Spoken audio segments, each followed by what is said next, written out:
Hello dear friends, welcome to my YouTube channel English Learning Really Made Easy. This is your friend Sajid Ali Khan. आज हम सीखने जा रहे हैं हमारा अगला tense that is future perfect tense.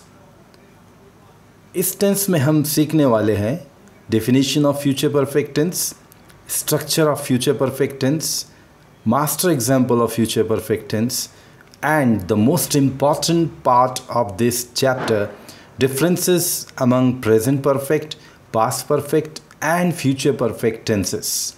दोस्तों, as I already discussed with you in the previous tenses कि जितने भी टेंस को हम पढ़ने वाले हैं अगर इनकी comparative study होती है तो that will be a permanent memory in your brain. And last will be uses of future perfect tense. So let's get started. Definition of future perfect tense. The future perfect tense is used to show the completion of any action by a certain point of time in future. In simple language दोस्तों हम ये कह सकते हैं कि future perfect tense हमें उस क्रिया के बारे में बतलाता है जो भविष्य में मुस्तक़बिल में आने वाले समय में किसी ख़ास पर्टिकुलर टाइम तक कंप्लीट हो चुकी होंगी.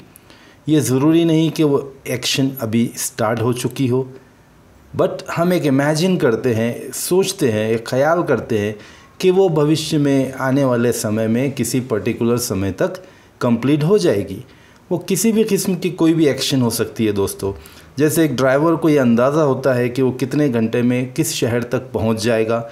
एक पायलट को ये अंदाज़ा होता है कि वो कितने घंटे में किस मुल्क में जाके लैंड कर पाएगा. इसी तरह एक टीचर को अंदाज़ा होता है कि वो कितने दिनों में कितना सिलेबस कवर कर पाएगा. एक स्टूडेंट को भी इसी तरीके से अंदाज़ा होता है कि वो कितने घंटों में कितनी स्टडी कर पाएगा. तो हर लाइन के, हर फील्ड के बंदे को ये अंदाज़ा होता है कि वो कब और कितने समय तक अपना काम कंप्लीट कर पाएगा. और इसी बात को जब वो टेंस के ज़रिए कहता है तो हम उसके लिए फ्यूचर परफेक्ट टेंस का इस्तेमाल करते हैं. आइए समझने की कोशिश करते हैं इस दी हुई टाइम लाइन के ज़रिए. देखिए दोस्तों, ये दो लाइन के बीच का जो डिस्टेंस है ये है past tense and present is just a fraction of second, जैसे कि हमने डिस्कस किया है. तो ये एक लकीर ये सिर्फ प्रेजेंट है. प्रेजेंट के इस पार ये जितना भी है ये सब फ्यूचर है दोस्तों, और प्रेजेंट के इस साइड में जितना है ये पास्ट है. यानी जो समय गुजर गया वो पास्ट हो गया और जो आने वाला है वो फ्यूचर है. अब देखिए हमारा टेंस हमें ये बतला रहा है कि फ्यूचर में कोई काम, कोई क्रिया किसी पर्टिकुलर समय तक कंप्लीट हो जाएगी. तो हमारा ये पर्टिकुलर समय ये लकीर दिखा रही है दोस्तों. ये वो पर्टिकुलर टाइम है. वो कुछ भी हो सकता है, 2 दिन बाद, 2 घंटे बाद, 2 महीनों बाद, कुछ भी हो सकता है. तो ये जो डॉट्स दिख रहे हैं आपको, ये वो क्रिया चल रही है और ये लकीर पे आके वो रुक जा रही है, यानी कि यहाँ पर वो काम कंप्लीट हो चुका होगा. आई hope you have understood. It is very simple concept. तो इसको हम कुछ एग्जांपल्स की मदद से समझते हैं. I shall have gone to gym by the time you reach home. देखिए ये क्या कह रहा है कि जिस वक्त तक कि आप घर पहुंचोगे मैं जिम जा चुका हूँगा. देखिए अभी वो घर नहीं पहुंचा और ये मैं भी जिम नहीं गया, लेकिन एक इमेजिनेशन में हमारे पास एक प्लानिंग है, एक शेड्यूल है. उसके अनुसार हम ये कह सकते हैं कि हम एक पर्टिकुलर समय तक ये काम कर चुके होंगे. तो यहाँ ये कह रहा है I shall have gone to gym by the time. यहाँ by का मीनिंग होता है तो पर्यंत, तक. By the time you reach home. Next example है दोस्तों, they will have completed that chapter by next Friday. देखिए अगले फ्राइडे तक वो उस चैप्टर को कंप्लीट कर चुके होंगे. हो सकता है उन्होंने वो चैप्टर अभी शुरू भी ना किया हो, लेकिन एक अंदाज़ा बतला रहे हैं कि नेक्स्ट फ्राइडे तक वो कंप्लीट कर चुके होंगे. नेक्स्ट एग्जांपल है दोस्तों, she will have published her novel by next week. देखिए शी इज़ अ राइटर और उसे ये अंदाज़ा है कि अगले हफ्ते तक उसकी नॉवेल पब्लिश्ड हो जाएगी. तो इस तरह की सिचुएशन को हम फ्यूचर परफेक्ट टेंस के ज़रिए बतलाते हैं. आइए अब हम इसको मास्टर एग्जांपल के ज़रिए समझते हैं. Structure of future perfect tense. Structure में दोस्तों सब्जेक्ट आता है, उसके बाद हेल्पिंग वर्ब्स। यहाँ हेल्पिंग वर्ब्स में शैल और विल के साथ हमको हैव लगाना पड़ता है दोस्तों, क्योंकि ये परफेक्ट टेंस है। तो शैल हैव या विल हैव वर्ब का थर्ड फॉर्म, क्योंकि परफेक्ट टेंस बगैर थर्ड फॉर्म के बनता ही नहीं है। दुनिया में पूरी इंग्लिश के अंदर दो ही ऐसी चीज़ें हैं जो परफेक्ट टेंस, एक तो परफेक्ट टेंस, एक दूसरा पैसिव वॉइस, जो बगैर थर्ड फॉर्म के वर्ब के नहीं बन सकते। एक पैसिव वॉइस और एक परफेक्ट टेंस। तो याद रखिए। एक चीज़ और बतला दूँ दोस्तों, फ्यूचर में किसी भी सब्जेक्ट के साथ आई आए या विल आए, सॉरी शैल आए या विल आए, लेकिन उनके बाद में हमेशा हैव आएगा। फ्यूचर में हैज़ होता ही नहीं। आप ये मत समझ लीजिए जैसा हमने सिंपल प्रेजेंट में ही शीट के साथ हैज़ लिए थे, लेकिन फ्यूचर में कभी भी हैज़ नहीं आएगा। चाहे शैल आए या विल, उसके बाद हैव ही आएगा। आई और वी के साथ यानी कि फर्स्ट पर्सन के साथ हम शैल हैव लेंगे, और वी यू दे, दो नाम, एक नाम और ही शीट, इन सब के साथ यानी कि सेकेंड और थर्ड पर्सन के साथ विल हैव लेकर वर्ब का थर्ड फॉर्म लगाएंगे। सिचुएशन बहुत सिंपल है दोस्तों, काम कंप्लीट हो चुका होगा, जैसा कि यहाँ इस सेंटेंस का मतलब हो रहा है I shall have reached home by evening. देखिए, आप रेफरेंस ऑफ टाइम कुछ भी दे सकते हो। मैं शाम तक घर पहुँच चुका हूँगा, अभी हो सकता हूँ कि मैं रास्ते में हूँ, और हम शाम तक घर पहुँच चुके होंगे। You will have completed project by next week. तुम अगले हफ्ते तक प्रोजेक्ट कंप्लीट कर चुके होंगे। तो इससे ये पता चलता है दोस्तों कि फ्यूचर परफेक्ट टेंस सिर्फ एक अंदाज़ा होता है, एक गेस होता है, एक फोरकास्टिंग होती है, एक बात की हम पेशन गोई करते हैं कि भाई इस समय तक ये पर्टिकुलर क्रिया कंप्लीट हो चुकी होंगी।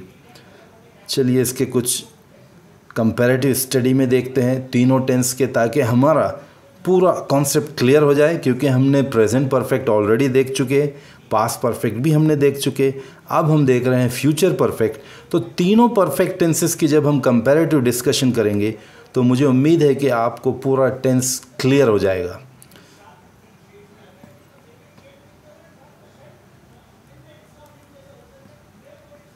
तो differences among present perfect, past perfect and future perfect tense. In all perfect tenses, दोस्तों ये मेरा फार्मूला है, in all perfect tenses V3 is used, just the helping verbs are changed। ये हमें पता है, जस्ट अभी मैंने कुछ लम्हा पहले ही कहा है कि कोई भी परफेक्ट टेंस बगैर थर्ड फॉर्म ऑफ वर्ब के बनता ही नहीं, क्योंकि परफेक्ट टेंस में हमें ये बतलाना होता है कि वो कार्य कंप्लीट हो चुका है। और हेल्पिंग वर्ब सिर्फ चेंज होंगे दोस्तों, क्योंकि ये तो कॉमन रहेगा, हर परफेक्ट में वर्ब का थर्ड फॉर्म रहेगा, सिर्फ हमें हेल्पिंग वर्ब को बदलना है।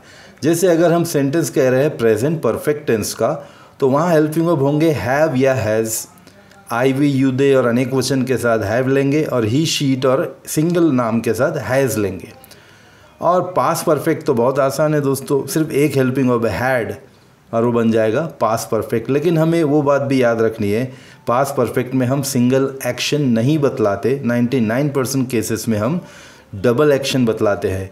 आई had completed my work before he came, right, you remember, और you can go and watch my video जिसमें मैंने बहुत डिटेल में बतलाया हूँ हर टेंस को। तो अगर हमें इंडिविजुअल सिंगल एक्टिविटी अगर बोलनी होती है तो वहाँ पे हम ऑलरेडी का इस्तेमाल करते हैं या कोई सिचुएशन को बतलाते हैं, ठीक है। और अगर हम फ्यूचर परफेक्ट टेंस की बात करते हैं तो वहाँ हमें चाहिए शैल हैव या विल हैव। आइए इसके कुछ एग्जांपल्स देखते हैं। I have completed my homework now, ये प्रेजेंट परफेक्ट की बात हो रही है, मैं अभी अपना होमवर्क कंप्लीट कर चुका हूँ। देखिए अब हम इसे कहते हैं past perfect, I had completed my homework before he came. देखिए जस्ट अभी मैंने बताया कि पास्ट परफेक्ट में हमको दो एक्शंस बतलानी होती है। तो I had completed my homework before he came, तो ही केम ये वर्ब का सेकंड फॉर्म हो गया केम, इसलिए ये सिंपल पास्ट और ये हो गया past perfect.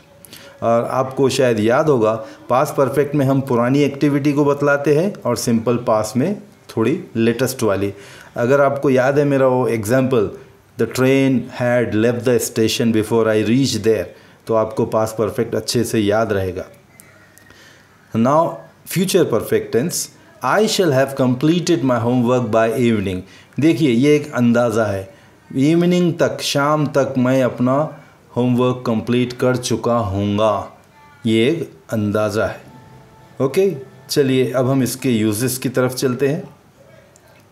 Future perfect tense, the future perfect tense is used to show the completion of an action by a certain future time.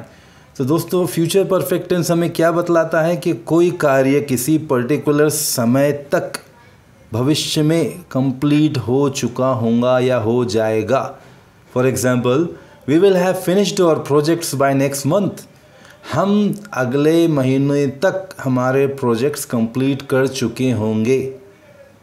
Next example, they will have built a palatial bungalow by next year.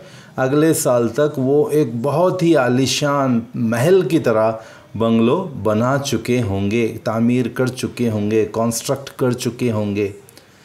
Next use है दोस्तों, it is also used to express the speaker's believe. ये बहुत interesting use है दोस्तों, ध्यान से सुनिए। It is also used to express the speaker's believe that something has taken place. In this situation it does not express about future. दोस्तों सुनिए, ये बहुत ही कमाल का यूज़ है फ्यूचर परफेक्ट का। यहाँ पर हम क्या कर रहे हैं कि एक बात कर रहे हैं जिसमें फ्यूचर की कोई बात नहीं हो रही है, कोई कार्य फ्यूचर का नहीं है, सिर्फ एक स्पीकर का एक बिलीफ है, उसका एक यकीन है, उसका एक अंदाज़ा है कि भाई कोई पर्टिकुलर काम हो चुका होगा। बात फ्यूचर की नहीं हो रही है दोस्तों, लेकिन हेल्पिंग वर्ब शैल और विल का इस्तेमाल हो रहा है, जनरली विल का। देखिए, in today's news you will have seen that car accident said my brother.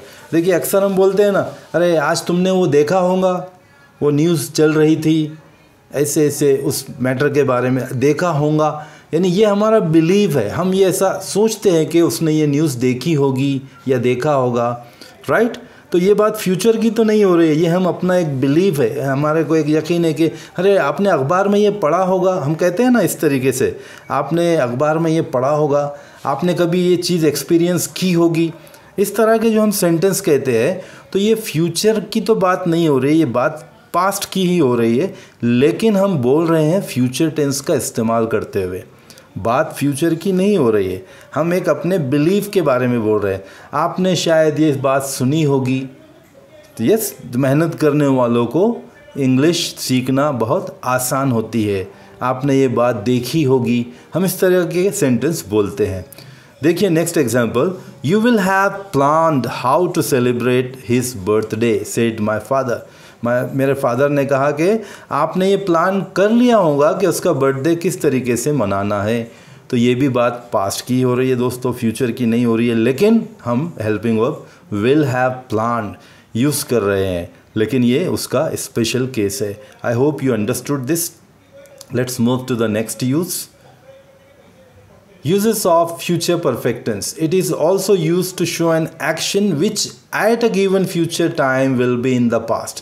देखिए ये भी एक ख़ास इसका यूज़ होता है कि हम जिस एक्शन की बात कर रहे हैं वो फ्यूचर में है, लेकिन will be in the past, यानी वो फ्यूचर जब आप ये बात बोल रहे होंगे तो वो पास्ट हो चुका होगा, यानी कि वो बात उस समय तक पुरानी हो चुकी होंगी। मिसाल के तौर पर, In 2 years duration, I shall have completed 20 million subscribers. अगर कोई नया यूट्यूबर है तो वो ये बात बोल सकता है कि 2 सालों में मैं 20 मिलियन सब्सक्राइबर कंप्लीट कर चुका हूँगा, लेकिन जब ये 2 साल हो जाएंगे तो ये बात पास्ट हो जाएगी, वो हो सकता अपने टारगेट को अचीव कर लेगा।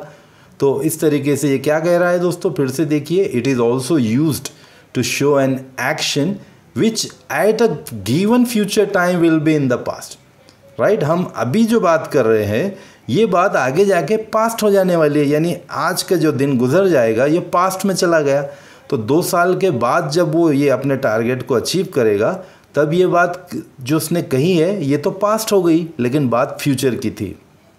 Next example, when we visit London we shall have completed the major part of our world tour. हो सकता है कि ये लोग वर्ल्ड टूर पर निकले हैं। तो ये कह रहे हैं कि जब हम लंदन पहुंचेंगे तब हमारा वर्ल्ड टूर का बहुत बड़ा हिस्सा कंप्लीट हो चुका होगा। यानी जिस टाइम ये लंदन पहुंच जाएंगे उस टाइम ये सेंटेंस, उनका ये ख्याल पास्ट में हो चुका होगा, पुराना हो चुका होगा। तो with this we came to the end of this chapter दोस्तों। और किसी भी किस्म का कन्फ्यूजन अगर आपको होता है तो you are most welcome. You can ask me any kind of question related to grammar, related to the confusions of any tense और any other chapter of grammar. ज़रूरी नहीं है कि मैं अगर टेंस की ही बात कर रहा हूँ तो आप क्वेश्चन टेंस पर ही करेंगे। किसी भी किस्म का आपको अगर कन्फ्यूजन होता है दोस्तों तो you are most welcome. I am eagerly waiting to know your confusions and according to that I will shape my future videos. मैं फ्यूचर वीडियोज़, मेरे दिमाग में प्लान है according to the sequence I am going, like after next video or chapter of all tenses will be completed। लेकिन मैं फिर start करने वाला हूँ नई सीरीज़ जिसमें हम बात करेंगे इंटरोगेटिव, नेगेटिव, इस तरह के सेंटेंस की। क्योंकि अगर मैं इन्हीं चैप्टर्स में अगर उसको भी इंक्लूड करता तो वीडियो बहुत बड़ा हो जाता दोस्तों, लोग देखते नहीं, बोर हो जाते। इसलिए मैं इंडिविजुअल वीडियोस में फिर से वो बात करने वाला हूँ, हर टेंस का इंडिविजुअल वीडियो जिसमें मैं इंटरोगेटिव और इंटरोगेटिव नेगेटिव ऐसे क्वेश्चंस के बारे में डिस्कस करेंगे। और दोस्तों किसी भी किस्म की कोई भी problem you can share and you can just communicate through your comments in the comment box। And take care. God bless you all and keep reading, keep watching my YouTube channel. If you people like my channel, please subscribe so that you can receive all the videos on time. Thank you so much. Bye bye and God bless you all.